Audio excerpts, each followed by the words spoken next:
তো বন্ধুরা সবাই কেমন আছেন? আশা করি ভালো আছেন। আমার এই ভিডিওতে ক্লিক করার জন্য অসংখ্য ধন্যবাদ জানাই। তো পশ্চিমবঙ্গের মুখ্যমন্ত্রী মাননীয় মমতা ব্যানার্জি গরিব ও অসহায় মানুষদেরকে দিচ্ছে বাংলার বাড়ি।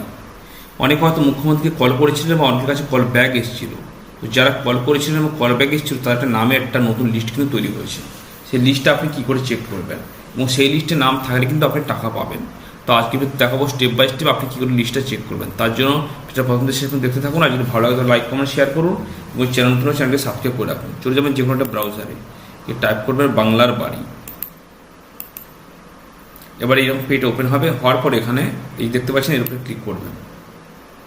ক্লিক করার পর এরকম পেজটা ওপেন হবে। তো এটা হচ্ছে বাঁকুড়া জেলা, ঠিক আছে? তো আপনি কোন জেলা থেকে ভিডিওটা দেখছেন আমাকে কমেন্টে লিখবেন, সেই জেলার উপরে আমি একটা ভিডিও বানিয়ে দেবো। তো এখানে বাঁকুড়া জেলার যতগুলো এখানে কিন্তু জিপি রয়েছে, গ্রাম পঞ্চায়েত রয়েছে, সবগুলোকে নাম শো করছে। তো আপনার যে গ্রাম পঞ্চায়েত হবে সেটার উপরে আপনি ক্লিক করুন।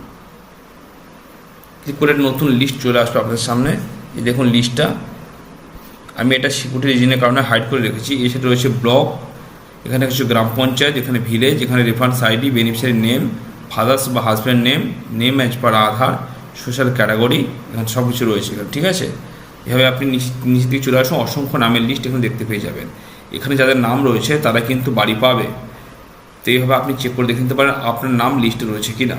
তো ভিডিওটি কেমন লাগলো কমেন্টে জানাতে ভুলবেন না। ভালো থাকবেন, সুস্থ থাকবেন।